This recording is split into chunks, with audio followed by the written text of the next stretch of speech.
Fala pessoal, tudo bem com vocês? Sejam todos bem-vindos ao canal Poderosamente. Hoje nós vamos trazer aqui, em continuidade ao livro O Óbvio que Ignoramos, do Jacob Petrie, o capítulo 8 deste livro.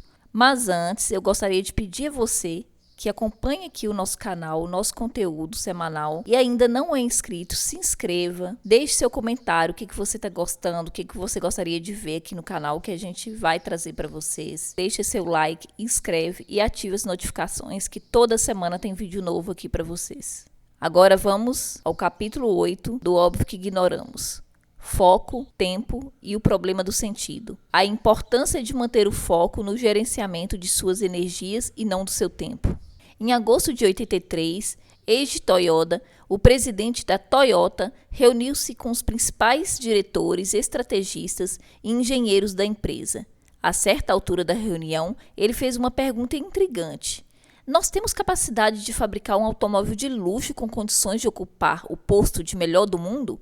Por um momento, houve um silêncio na sala. Na época, a Toyota já era reconhecida pela qualidade dos seus veículos no mundo inteiro, mas apenas pela linha popular. Ela não tinha nenhum modelo, principalmente nos mercados americano e europeu, que competisse com clientes mais sofisticados. Esse era um nicho que pertencia a Mercedes-Benz, BMW, Lincoln, Audi e a linha Infiniti da Nissan. Mas a partir daquela reunião, esse quadro iria se alterar. A resposta da equipe, como seria de se imaginar, foi positiva. A Toyota estava decidida a buscar seu espaço no segmento de veículos de luxo. Estava nascendo um novo modelo, o Lexus. Para desenvolver o automóvel que disputaria o trono de melhor do mundo na categoria luxo, a companhia escalou 1.400 engenheiros, 2.300 técnicos de produção e centenas de membros que integravam o grupo de apoio. Uma equipe de engenheiros e supervisores saiu do Japão e foi para os Estados Unidos com o propósito de pesquisar as necessidades e os hábitos dos americanos. Outro estudo traduziu em minúcia os estilos de vida da classe alta americana e europeia. Tudo para adequar o novo veículo ao sonho dos futuros consumidores. Para evitar especulações, o projeto foi desenvolvido em sigilo máximo.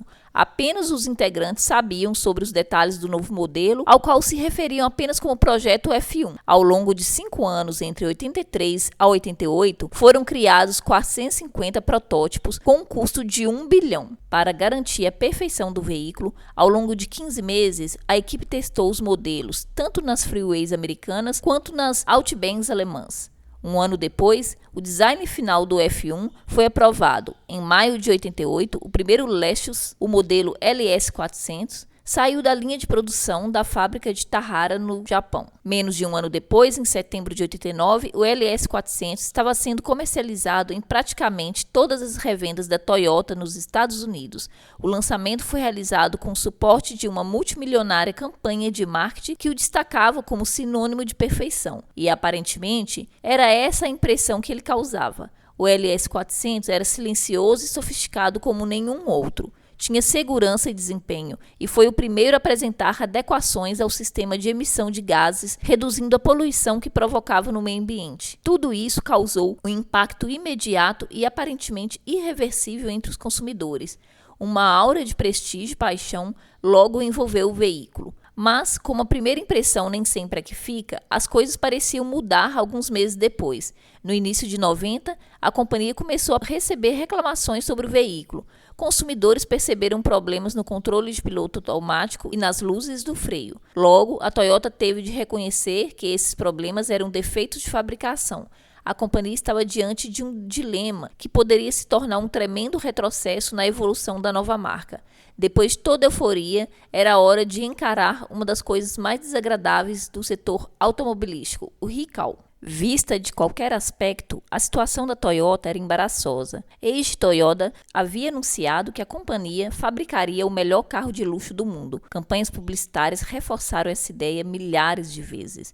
Agora, com pouco menos de um ano após o badalado lançamento do LS400, a empresa era forçada a admitir erros de fabricação, justo do que havia sido anunciado como um símbolo da perfeição. A mágica solução para o Lexus. Se você fosse um dos encarregados para encontrar uma solução para o problema, o que você faria? Como você resolveria essa situação? Existem vários pontos para onde você pode direcionar o foco.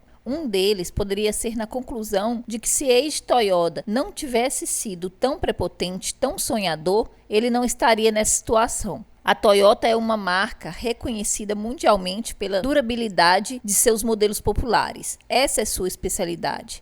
Por que não se contentar com isso? Por outro lado, se os engenheiros e técnicos encarregados pelo design e pela fabricação do Lexus tivessem agido com mais cuidado, esse problema também não se teria criado. Enfim, poderíamos delimitar uma série de análises e avaliações, todas apontando para a busca de culpados.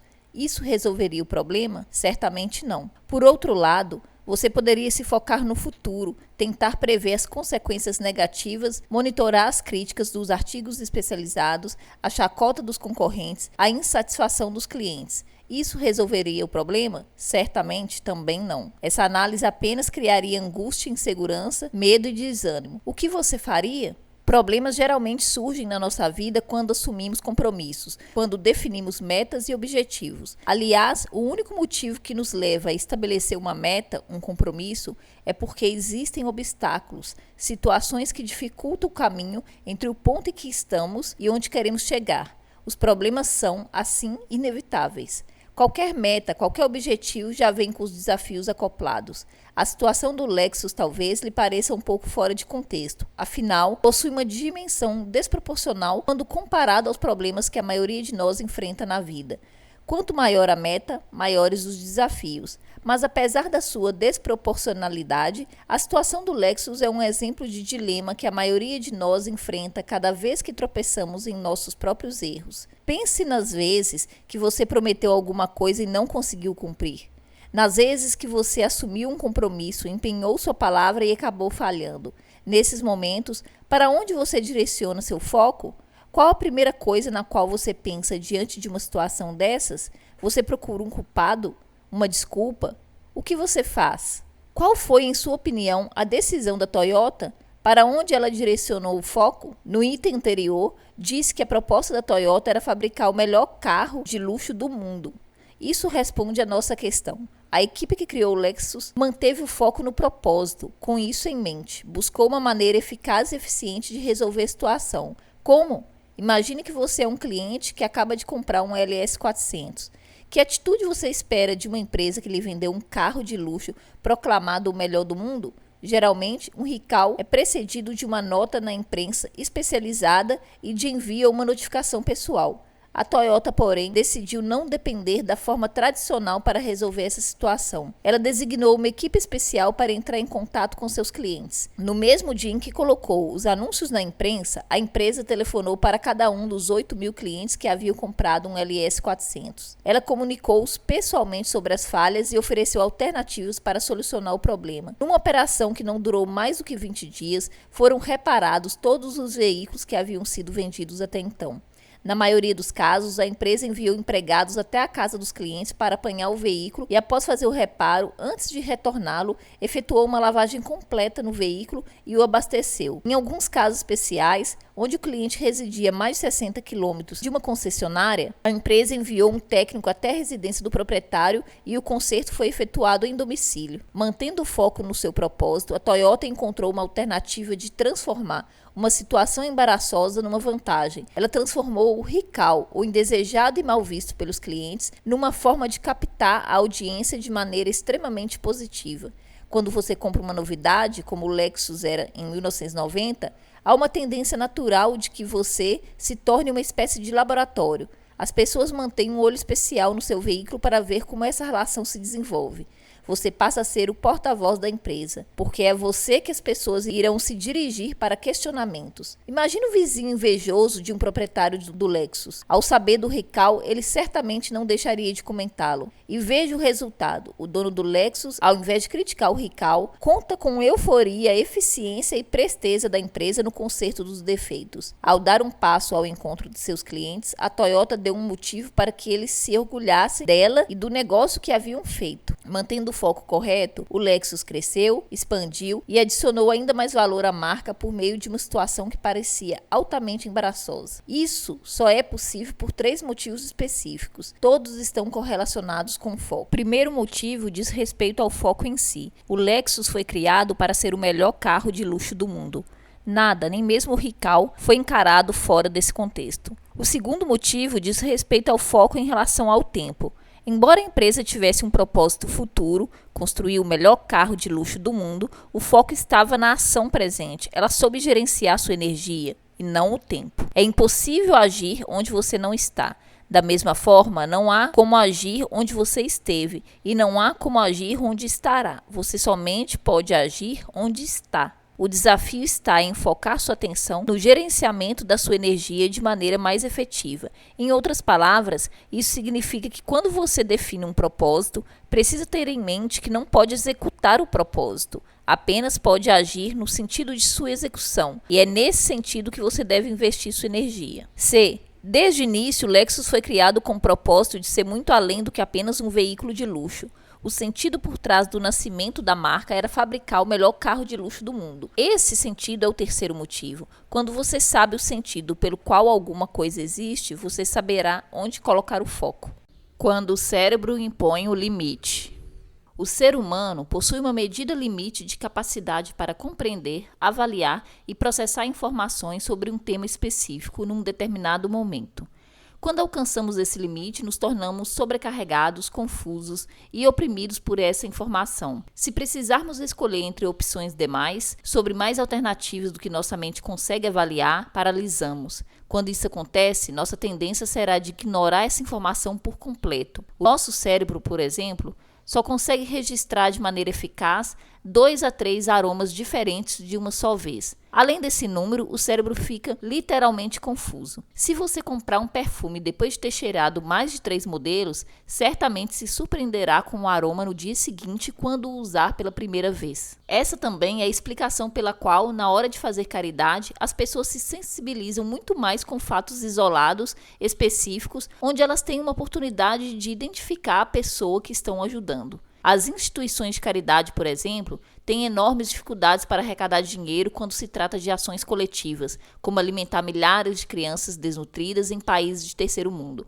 As pessoas não conseguem se comover com uma coisa tão ampla, porque ela supera sua capacidade de compreensão. Mas na maioria das vezes, elas se fascinam por fatos específicos onde as vítimas são identificadas. Em 1987, por exemplo, uma menina chamada Baby Jessica recebeu mais de 700 mil em doações do público quando virou manchete por ter caído em um poço perto da sua casa no Texas, Estados Unidos. Em outro caso, durante a guerra no Iraque, Ali Abbas, um menino ferido no conflito, cativou a mídia europeia e em poucas horas recebeu mais de 275 mil euros em doações para custear seu tratamento médico. Em 2002, num outro episódio, ainda mais impressionante, foram arrecadados mais de 48 mil dólares para salvar um cão abandonado a bordo de um navio, à deriva do Oceano Pacífico, perto do Havaí. A dificuldade de mobilização das pessoas para resolver problemas de grande dimensão, como a desnutrição nos países subdesenvolvidos, em contraste com entusiasmo para casos isolados, como a de Baby Jessica, Ali Abbas e outros tantos, onde as vítimas são identificadas, é uma consequência do foco. Eu fiz uma massagem. Pense na última vez em que você se sentiu altamente produtivo. Provavelmente você sentiu uma intensa sensação de que estava no controle, não sentiu estresse, estava estritamente focado no que você estava fazendo, o tempo não contava, ele simplesmente sumiu, desapareceu da sua consciência.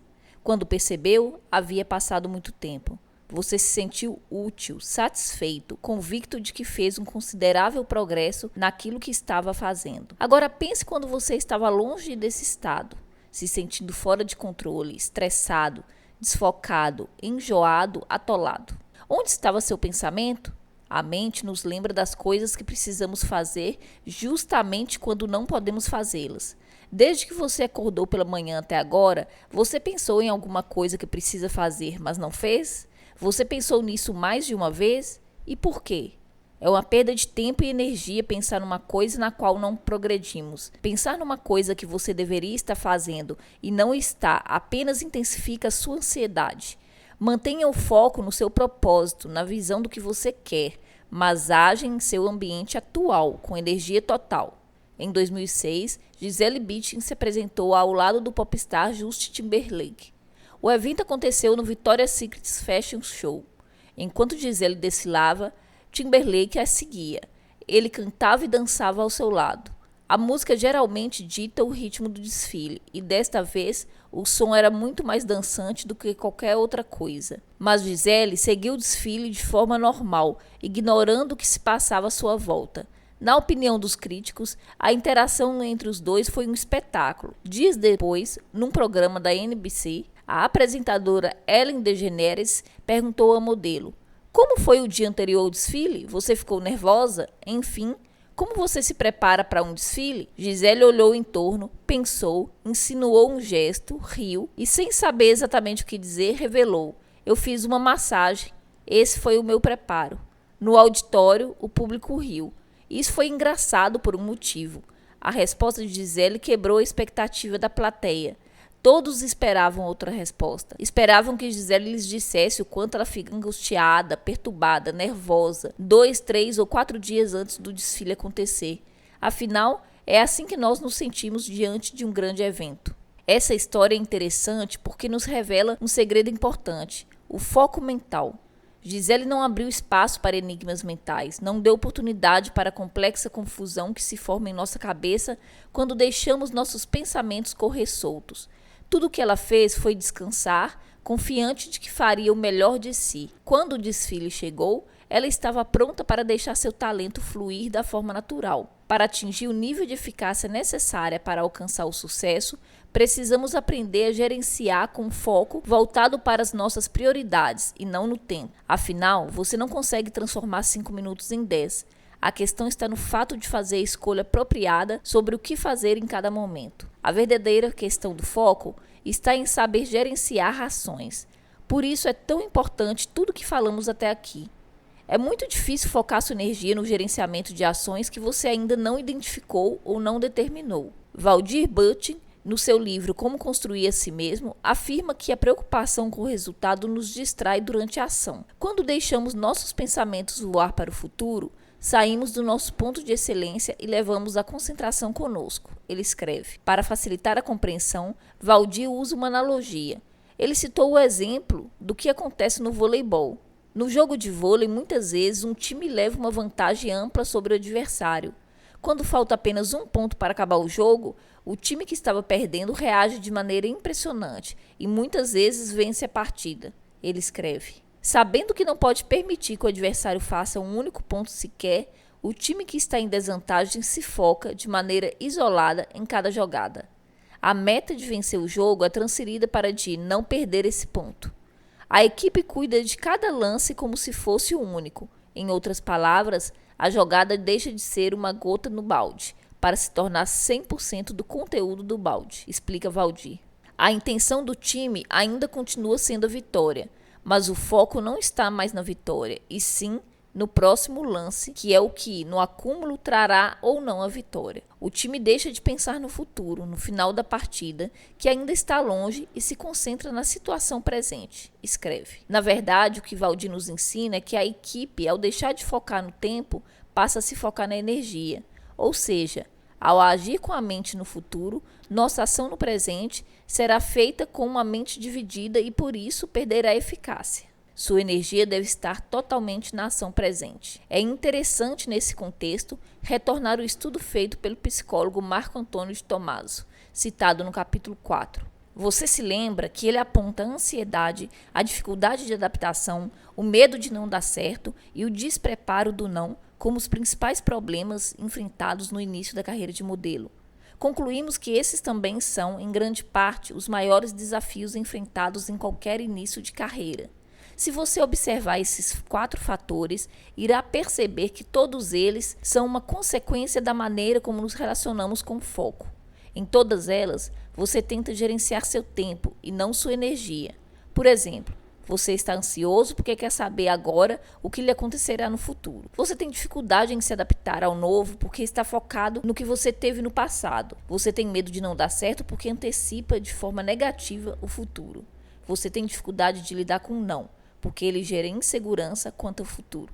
Os 2 conceitos de tempo. Algum tempo atrás, quando se chegava ao escritório de Valdir Buttin, Na parede ao fundo, num enorme quadro branco, podia-se avistar o esboço de um projeto ocupando todo o quadro. Ele chamava esse esboço de Projeto 5. Era nessa sala onde ele se reunia regularmente com cada uma de suas filhas para discutir com elas e auxiliá-las na projeção do caminho de cada uma. Valdir tem como regra planejar a vida por 5 anos. Era essa mesma estratégia que ele ensinava para as filhas. A vida deve ser planejada por ciclos, ele explica. 5 anos é um ciclo perfeito. Com menos tempo, você não terá condições de estruturar uma mudança significativa. Por mais tempo, você não consegue manter a visualização necessária. Nesses encontros, além de auxiliar e projetar as ações de suas filhas para o futuro, também era feita uma análise detalhada dos anos anteriores. A intenção era aprender com os erros do passado, tomando a ação apropriada para não repeti-los no futuro.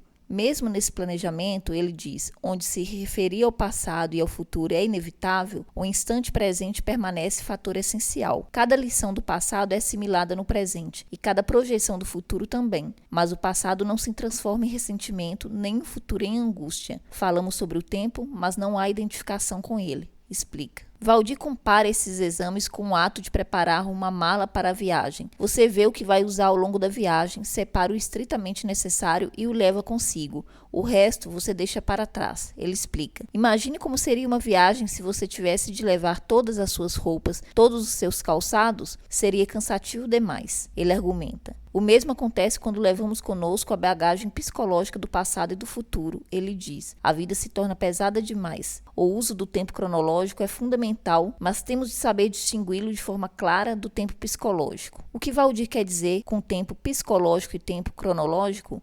Uma antiga parábola ilustra de maneira perfeita a diferença entre esses dois conceitos. A parábola diz que, certa vez, o prior mor de um mosteiro enviou um monge veterano e um iniciante para a cidade a fim de levar um recado para o outro mosteiro. A viagem era longa e feita a pé. A certa altura, logo no início do caminho, os dois monges encontraram uma mulher que não conseguia cruzar o riacho. O monge mais novo, compadecendo-se da mulher, mesmo sabendo que as regras do mosteiro eram rígidas ao afirmar que um monge não pode tocar uma mulher, a tomou nos braços e a carregou até o outro lado do rio. Soltou-a e seguiu seu caminho ao lado do colega. Os dois caminharam por horas. O que antes era um diálogo animado e interessante passou ao silêncio. Quando chegaram ao destino, entregaram o recado e tomaram o caminho de volta. O monge mais novo percebeu que seu colega estava magoado, mas respeitando seu sentimento, manteve-se em silêncio. No final da tarde, quando já avistavam o mosteiro, o monge mais velho, não se aguentando mais, voltou-se para o novato e perguntou: "Por que tu carregaste aquela mulher no colo?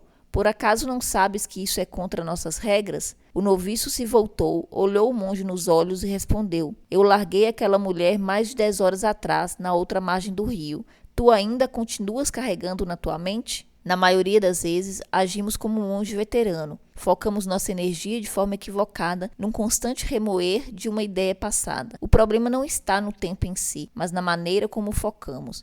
Nossa relação com o tempo é equivocada, e os reflexos dessa relação são mais comuns e intensos do que possamos imaginar. Temos uma tendência de estabelecer uma meta e confundir a meta com felicidade. Nossa razão de viver passa a ser nossa meta, que está no futuro. Toda dor psicológica, como raiva, estresse, ansiedade, angústia e depressão, é o resultado direto da resistência contra um fato, acontecimento ou circunstância que nos diz respeito. Toda essa carga de opressão está no passado ou no futuro. O que aconteceria se a Toyota agisse de maneira normal, como a maioria de nós age, para resolver o problema do Lexus? Imagine o que aconteceria se ela olhasse para trás em busca de culpados para ver quem deveria demitir, ou se olhasse para o futuro, com angústia e medo da reputação negativa que isso poderia lhe trazer. É nesse jogo com o tempo que perdemos completamente o foco sobre o sentido do problema em si e passamos a lidar com eventos imaginários que sequer aconteceram. Errar faz parte do jogo. Resistir ao erro é um erro maior que o próprio erro. Toda angústia, medo, ansiedade, estresse, preocupação é o resultado da nossa resistência ao erro. Quando você ajusta os conceitos do tempo, passa a viver a jornada e não a esperança da realização futura. Essa é uma lição que precisamos aprender. Onde você costuma colocar o foco da sua vida? Como você investe sua energia? Você deve usar seu pensamento para descobrir seus pontos fortes, estabelecer um propósito definido, como foi orientado nesse livro. Mas não importa qual for o propósito que estabelecer, você deve agir agora. Você não pode fazer nada no passado, por isso, liberte-se dele. Você também não pode agir no futuro porque ele ainda não chegou e nunca chegará. Você nem mesmo pode saber como agirá no futuro, porque não conhece as contingências que o envolverão. Tentamos controlar os eventos da nossa vida, mas não somos capazes de controlá-los. Diante dessa frustração, limitamos nossa vida a circunstâncias menores sobre as quais temos certo controle. Mas essa atitude reduz nossa qualidade de vida, limita o desenvolvimento do nosso potencial, impede-nos de explorar nossos talentos. Para desenvolver nosso potencial, é preciso se expor,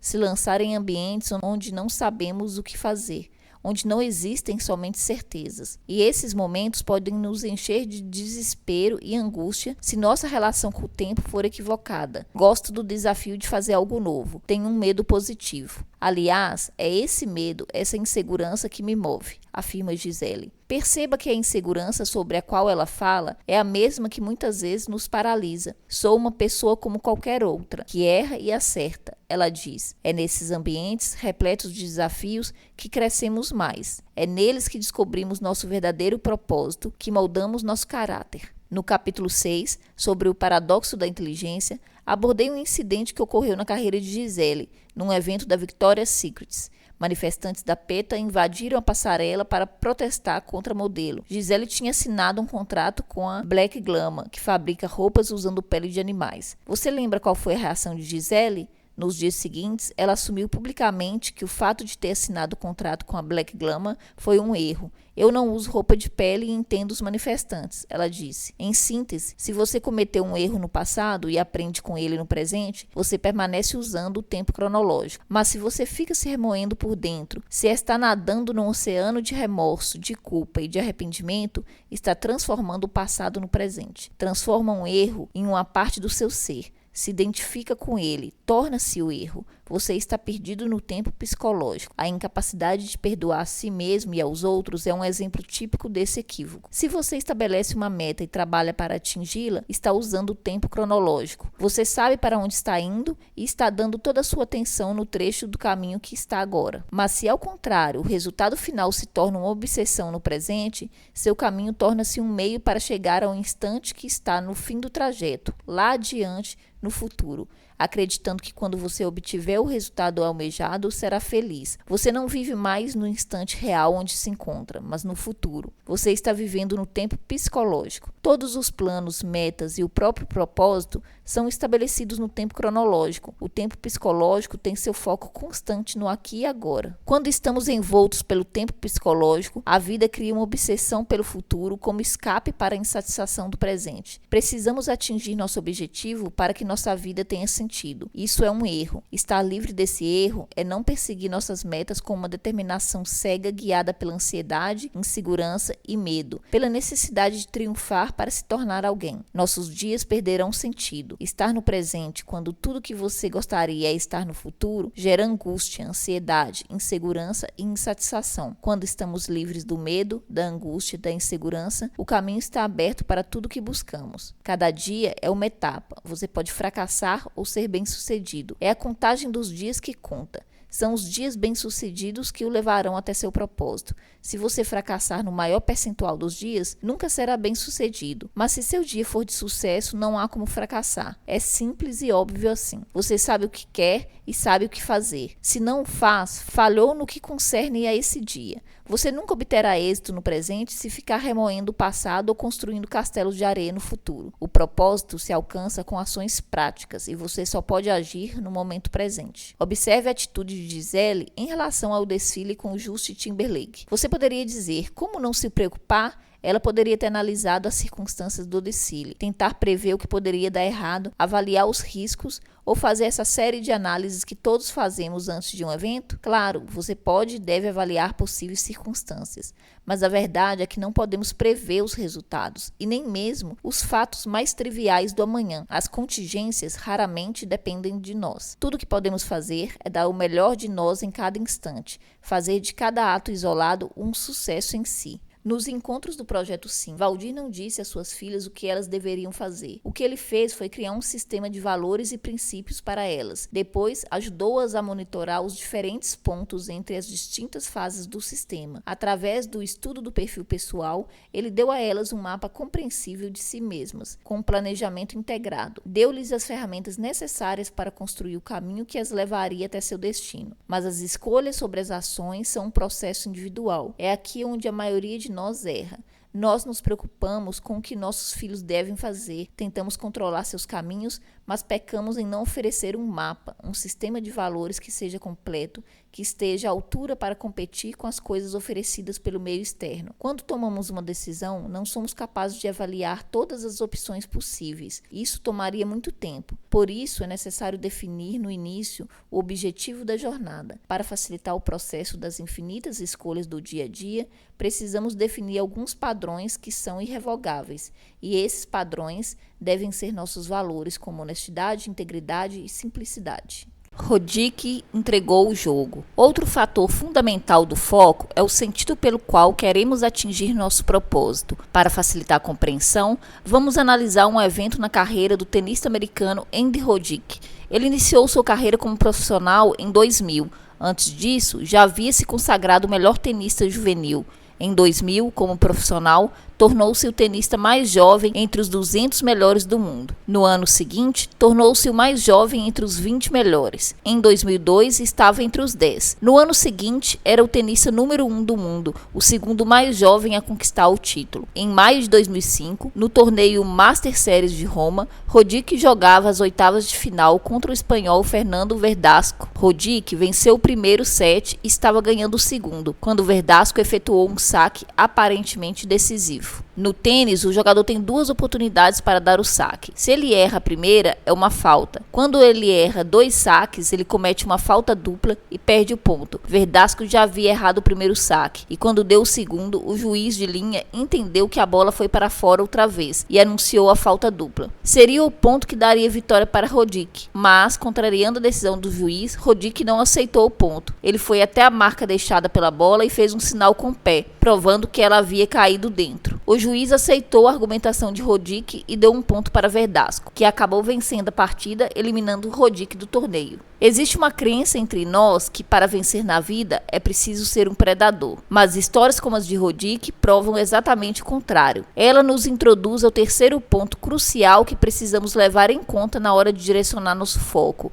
E esse ponto é o sentido pelo qual queremos aquilo que definimos no nosso propósito de vida. Os seres humanos são sistemas enérgicos complexos. Em nossa jornada, o foco não pode ser unidimensional. A energia que pulsa em nós possui 4 dimensões: física, mental, emocional e espiritual. Todas são de fundamental importância. Ter um foco específico para apenas uma dessas forças energéticas não é o suficiente. Nossa jornada pessoal tem um propósito externo, que é a meta que pretendemos alcançar, e um propósito interior, que é a razão pela qual queremos alcançar nossa meta externa. É possível obter sucesso em todas as suas metas externas e fracassar completamente no propósito interior que dá sentido às nossas conquistas. O que faz com que você se levante todo dia? Quais são os valores e os princípios que guiam seus passos na jornada de sucesso? Perceba, não estamos falando aqui do o que você quer alcançar na vida. Estamos falando do porquê. Muitas pessoas trabalham muito, estabelecem metas, criam estratégias, alcançam objetivos espetaculares, mas não encontram sentido para a vida. Não conseguem encontrar o verdadeiro propósito naquilo que fazem. Outras estabelecem metas e esperam atingi-las para serem felizes. Se você realmente está vivendo sua vida, cada momento deve ter sentido. Todo dia deve ter um sacrifício. Todo dia deve ter um significado. Porém, para compreender o sentido da vida, precisamos antes acreditar que esse sentido existe. Esse sentido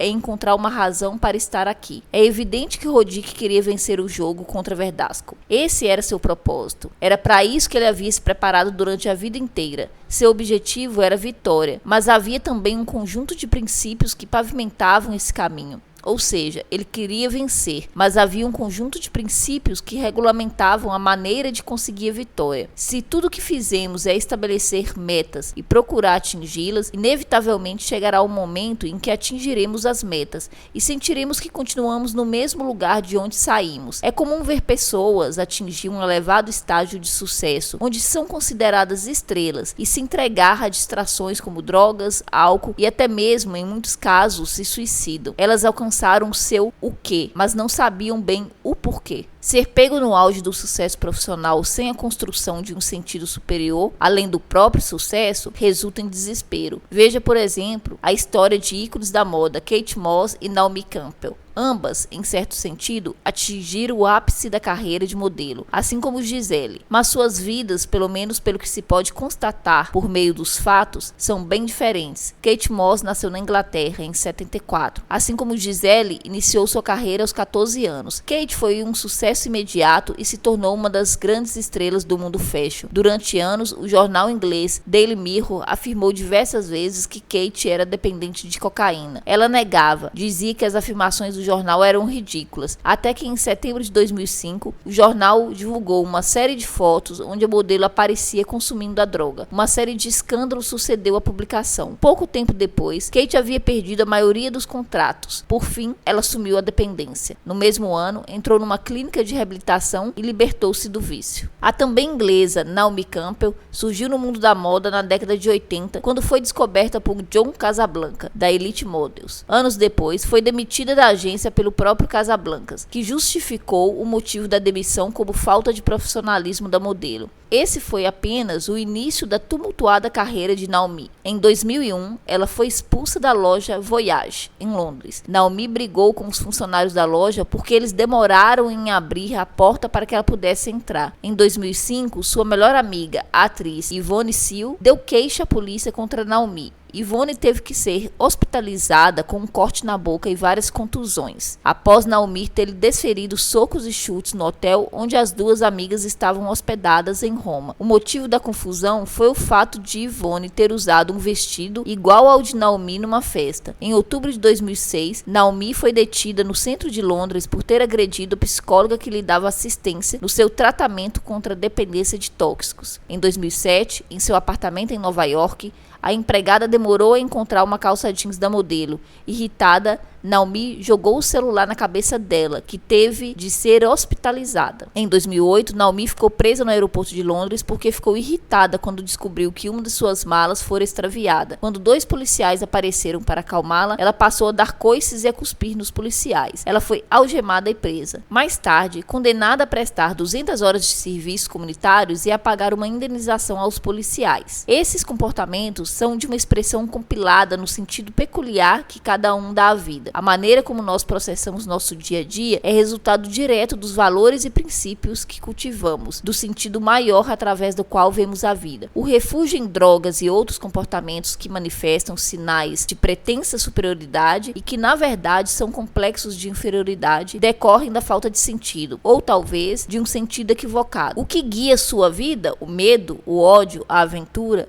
O que define o seu porquê? A competição com seu vizinho? Os seus pais? A culpa? O passado? O que determina o seu foco? O ser humano é extremamente suscetível às questões espirituais. Embora muitas vezes o ignoremos, nós ansiamos por um sentido maior. Sua ausência torna qualquer conquista volúvel e a razão inexplicável. No caso de Naomi Campbell e Kate Moss, ou mesmo de Kurt Cobain, citado no capítulo 4, o sucesso, antes de ser um fator positivo, se tornou uma causa de isolamento. Quando não temos certezas dos nossos valores, quando somos capazes de reconhecer a humanidade que existe por detrás das nossas conquistas, vemos a nós mesmos como autônomos e desconectados do mundo, e o sucesso perde o sentido. Estabelecer um foco na nossa necessidade espiritual é a única coisa capaz de dar um sentido verdadeiro às nossas conquistas. Precisamos ter fé de que há uma razão maior pela qual estamos aqui. Ninguém consegue viver uma vida em toda a sua plenitude sem que ela tenha um sentido superior. Todos estão aqui por uma razão. A pergunta é: qual? E a resposta é diferente para todos. Porém, é certo que estamos aqui para criar, expandir e compartilhar. E nesse processo, o propósito nos diz o que fazer e o sentido nos diz como fazê-lo.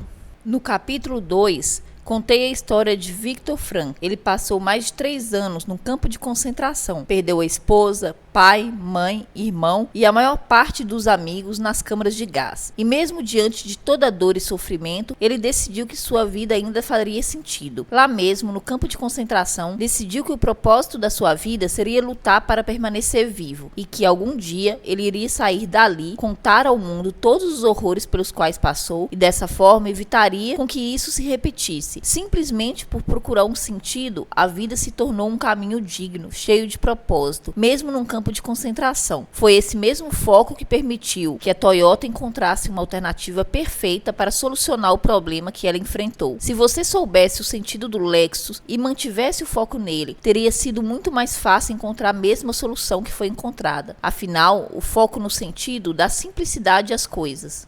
O conceito de felicidade. Em 2008, um repórter perguntou a Gisele se ela era feliz. Ela não hesitou. "Ah, sou", respondeu. As pessoas perderam um pouco da realidade do que significa ser feliz. Eu era feliz no dia que eu nasci e até hoje eu sou feliz porque tenho minha família, amigos, tenho experiências que me tornam o que eu sou e gosto de mim, ela disse. Esse é o sentido que ela deu para a sua vida. A forma como nós pensamos sobre determinada situação é o sentido que atribuímos a essa situação. Nada tem sentido, exceto o sentido que nós damos. Siga, outra vez, o exemplo do Lexus. O que o erro significou é o significado que eles mesmos deram e que está relacionado ao sentido superior da empresa. Esse é um conceito muito simples, básico, mas poderoso. Nossa habilidade para manter o foco adequado de acordo com o nosso propósito e o sentido por detrás do propósito tem o poder de mudar a nossa vida. O sucesso e a felicidade que alcançamos é o resultado direto de onde mantemos nosso foco. Não são os eventos que determinam as circunstâncias, mas o foco que damos aos eventos. A maneira como nos comunicamos com nós mesmos sobre a situação. Em outras palavras, não é o que acontece, mas o que nós fizemos com aquilo que nos acontece que determina nosso estado emocional, como nos sentimos e como reagimos. Por que você toma decisões? Para se sentir melhor, mas somente nos sentiremos melhor se tivermos um propósito para guiar nossas decisões. Muitos de nós somos pegos por não saber o motivo exato pelo qual tomamos decisões. Nosso caráter só se expande se ele for desafiado. Se você entender o motivo pelo qual você está tomando uma decisão, você se sente mais seguro.